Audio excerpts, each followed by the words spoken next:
You could. You have a mustache. All right, it's Wednesday. What the fuck? So I wanted to try something a bit more surreal. Elvira, seriously? I wanted to do something a bit more. Bye, thank you. I want to do something a bit more surreal. So I thought it'd be a good time to talk about 1973's Messiah of Evil. I know I've mentioned this before on other reviews and on other channels, but this is a movie that's very bizarre and quite beautiful and kind of overlooked in a lot of ways. It's probably my earliest like connection to Lovecraft. You know, this used to play on like weird like late night TV in Philadelphia, and I remember certain scenes of it, but I couldn't put together where I knew it from until years later when it ran in Philadelphia at an Exhumed Film Show. They did like 4 zombie movies or something, and this was one of them. This isn't even really a zombie movie. It's zombie vampires. They're basically ghouls. But I just remember the movie theater scene, obviously, and the scene in the grocery store. And then finally, when I saw it again later at that film festival, I'm like, oh wait, okay, I know this, and making the connections to the more Lovecraftian elements of it was when I was like, oh, I get what they were going for in this. You know, it was written and directed by the team who wrote Indiana Jones and the Temple of Doom and American Graffiti, and they directed Howard the Duck, and their career was over. So they were clearly part of Lucas's crew. You know, that young Hollywood that came out of Bogdanovich and Spielberg and Lucas and De Palma and you know, Coppola, people like that who were all coming out at that time in the new Hollywood system. And that's a lot of this movie is sort of in the vein of Night of the Living Dead, where the social satire is pretty prominent, you know. Whereas Night of the Living Dead was about the old society being devoured by the new society. This one is it has a little you know, consumerism in it. It has the idea of this you know, the long-haired dandy hippie types are the ones who are being you know, taken out by this straight-laced you know, tie and glasses wearing establishment. The movie is about a woman who goes to this shore town in California. Kind of looks like the town from The Fog almost. And her father is a painter. He's gone missing. And he paints these he became obsessed with death. So he went to this place which was supposed to be an artist commune, and he left behind a journal, but he's gone. All his paintings are still there. And the movie has this very pop art sensibility to it, but mixed with lucid dreaming. And that's what I find so interesting about the movie is it works on dream logic, very much like you would say something like a David Lynch movie or even Lucio Fulci's films. They act on dream logic. So while the writers were like, we weren't happy with the plot holes that we left into it and not explaining things, I actually think that works a lot better because, you know, when you're in a dream, things don't make sense, you know, most of the time, or at least mine don't. The movie has this really cool use of colors where it feels like it would be a European film. It has traces of giallo in it, but it's American, and you get these like very oversaturated blues and greens and yellows and reds, but they're also muted in a way, and it's just that again goes back to the dream aspect of the entire thing. So when she goes to find her father, and she finds that the town is predominantly empty, it's a shell of itself, and anyone that she does see are these strange pale figures dressed almost like they're at their, you know, they're in their burial outfits, burial outfits, what they're going to be buried in. There's this bizarre, tall, albino African American man who like eats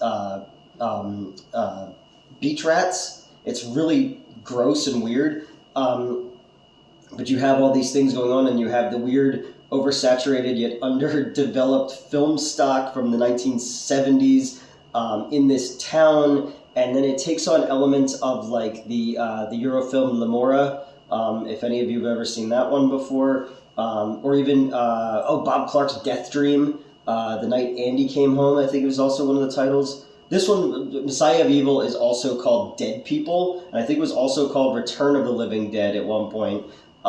It had a bunch of different titles because it bounced around the drive-in circuit and obviously the late-night TV market, and never really found a home. But it is one that if you have seen it, it does stick with you. There is something about it which does hit a nerve on something you don't quite expect. The acting's not great. It's kind of silly. It acts on this very, arm's length style of storytelling where you can't quite grasp what's going on at any time, and you get the journal entry, so it almost feels like Dracula in the novel Dracula, in a way where you're learning about the Messiah of Evil. He was a reverend who brought all these people there. He was a survivor of the Donner Party, and he's basically this Lovecraftian evil that's going to return, and the people there are all kind of under his spell, and their eyes will bleed, and they're eating raw meat and bugs and stuff like that. Like I was saying, the scene in the grocery store is really, really well done, and again, it's one of those times where the colors are so vibrant, and it's a regular grocery store. It feels like a place you've been 100 times, but it's so tactile that it's almost like you could like reach out and touch it, and there's something really cool about that. It can only be really done in low budget filmmaking when film stock is a little bit cheaper. It always takes on a different texture. You look at something like the Richard Kiel movie Ega, which was on Mystery Science Theater. It has this very strange sun-bleached kind of feel to its film stock, which I always thought was so cool and interesting. It's one of those things where it feels like it has textures because of how cheap it is. There's something neat about that. I love that whole concept. And then when you add on top of it this Messiah of Evil's color patterns, it just gives it this whole other sense of a waking nightmare almost. The girl who goes to find her father, she meets this like Portuguese aristocrat who has these two like groupies basically, and one is this little like, she kind of looks like Mia Goth in Pearl. Especially there's a scene where she's in the bathtub and there's this really cool pop art along the wall, and the other girl who's with her kind of sits down, so she joins along with these profiles that are on the wall. It's a really beautiful shot. It reminds me a little bit of Sherry Moon Zombie's room in Lords of Salem, where it has this very like, old school Nickelodeon style Art Deco vibe to the way her room is set up. And these rooms have that as well. And there's just a lot of times where there's like paintings on the wall, but it's of like these faces that are just heavy in shadow, and it's really neat and very surreal. And that's why I said it feels like something like Death Dream, the Bob Clark movie, who also did A Christmas Story and Porky's and Black Christmas and Baby Geniuses 1 and 2. But Death Dream is like a cool take on the Monkey's Paw, told through Vietnam, and Tom Savini did special effects on it. That's another one that works on this weird, like, nightmare vibe of, this guy is supposedly killed in Vietnam, but he shows up back in his at his hometown, and he's changed. He's becoming almost like a zombie, almost like a vampire, like the people in this one. I'm sitting in my steps because it's much cooler in here, but there's like people arguing outside on the. I have 2 floors and they're down in front of my door, I guess. But yeah, you have Lamora, you have Death Dream, even I don't know, whatever. It doesn't matter. But I wanted to go on about how like the you have the one girl who's the Mia Goth girl. You have the other one who's kind of like she looks a little bit like Edward Fitch, the Italian movie star. Fallon kind of looks like her a little bit. But she goes to this grocery store and she's looking for people and there's no one around. And then she sees all these people with bleeding eyes eating raw meat and they attack her. And it's just really cool the way it's done. And then you have the movie theater scene where the wayfish one with the short hair is kind of like always like playing up like the ditzy Barbie, Cupid doll kind of vibe. Royal Dano is in this movie, who, if you ever saw like Ghoulies 2, he's the magician in that one, and he plays the drunk that nobody listens to. It's very, very Ralph from Crazy Ralph from Friday the 13th. Like, no one listens to the Death Bearer, basically. It's a trope of American Gothic fiction, and he's telling them about what goes on in this town, and they don't listen. They proceed, and then they find themselves basically unable to get out of this town, almost like, again, Lovecraftian inspired in The Mouth of Madness, the John Carpenter movie. They can't pick up radio stations. That crazy, bizarre, stuck in a dream kind of vibe. I'm very tired, in case you haven't noticed, and I'm rambling like a motherfucker. But the other girl goes to the movies, and I definitely know I talked about this on the old channel, and we did one about scenes set in movie theaters, where she's the only one in the theater, and it's, she sits down, there's this montage of old westerns going on, and then little by little, more and more people are coming in and sitting around her, and the whole thing is bathed in blues and purples and yellows and greens, and it becomes more and more uncomfortable as she starts to look around, and there's more of them sitting around her, and their eyes are bleeding, and she tries to make a run for it, and she can't get out of the theater. It's like, again, in a dream, you're looking for a way out, and you can't find a way out. She pulls open what used to be the door, and it's a brick wall, and all the ghouls basically surround her by the screen, and it's just her bloody handprint on the film screen, and it's like something like that is like creepy and a dream that you've probably had before. I know I have before. But yeah, I don't know. I really think this is a super interesting movie, and one that's worth your time. If you're not into like surrealist film, you're probably gonna be like, what the fuck is this? Like, why am I wasting my time? Newt's a fucking idiot. So that's true. But no, there's just something about this one that it's always stuck with me.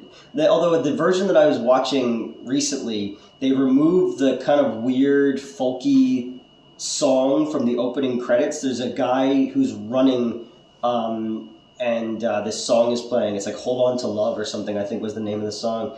And he kind of falls into this backyard, and there's this like pretty girl, kind of looks like Bruce Willis and Demi Moore's daughter. And he's so happy that he found somebody to protect him, and then she slashes his throat with a straight razor. And then you go to our main narrator, who is the woman who went to go find her father. She's in a mental hospital, and she's screaming about the darkness coming to find her. And and that's kind of our framing device for this entire story. But it doesn't, it's not your average 3-act narrative. It is. If you're a fan of Giallo, if you're a fan of like I said, films like Lamora, that are every frame a painting, basically, and they take on this very surreal, psychedelic sense of horror pop art, then I think this is something that you might really enjoy. I know I do. It's cool to see that it was made by the people who wrote American Graffiti and directed Howard the Duck and India wrote Indiana Jones and the Temple of Doom. So that's a cool little weird piece of film. It got released under a bunch of names. I think it was in the public domain at one point. It's getting a new 4K release by American Genre Films, I think. I have to look that up. because I saw a new trailer recently, and the restoration looks really, really cool. And it will be cool to see a less murky version of the picture with, you know, the colors really popping and the sound mix, you know, together. Maybe they'll put in the folky song again. But if you've ever seen this movie before, let me know what you thought of it. It is definitely one that I think about a lot. When we do lighting designs of things, I like to show certain pieces from this or certain pieces from Suspiria or, you know, different Giallo films and something like that. And like, okay, let's try to make it look a little bit like this. Or you go with something like an EC Comics panel, like in Creepshow. I'm very big on like bold, stylistic lighting. And if you saw Swamp Zombies 2, I wanted the entire thing to kind of look like a 50s comic book, to kind of match that we didn't have the money for anything else other than cool lighting gels. But no, this is definitely one that I think about a lot. It's one that I tell people about a lot. You know, it's if you're interested in that kind of weird, you know, like I said, dreamlike quality to a horror movie, something like a Jacob's Ladder, or even like Silent Hill. Had the movie, the first one has that kind of vibe to it that Roger Avery wrote. Yeah, I don't know. That's my suggestion for this Wednesday. You know, it's weird and pretty and strange and kind of gross at times, but it's definitely an oddity of exploitation movies that I love to check out every once in a while. And that, you know, sometimes things can be artsy fartsy. And artsy fartsy, who says that? Like, I really got to start planning these things out before I just hit record and just start talking. Yeah, I mean, it's not always like, you know, Texas Chainsaw Massacre or whatever. It's not always just in your face. Sometimes it plays with different colors and chords to get to that in your face style. Because this does do that, you know, but it also has a way to breathe and allow you to explore this town and the sense of claustrophobia, yet open world kind of vibe to it, like if it's a video game, you know, and it doesn't feel the need to rush. It doesn't feel the need to be constantly throwing things at you. There are long silent moments of just people just contemplating or listening to a tape recorder of the father's notes or the daughter's voiceover, you know, and it's not as annoying as the voiceover in Blade Runner, which I hate. I hate that whole Blade Runner voiceover.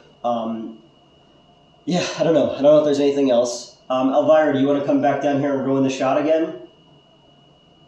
No, I guess not. All right, so Messiah of Evil, 1973, Dead People. I rambled and it's free on YouTube. Give it a look and let me know what you thought of it.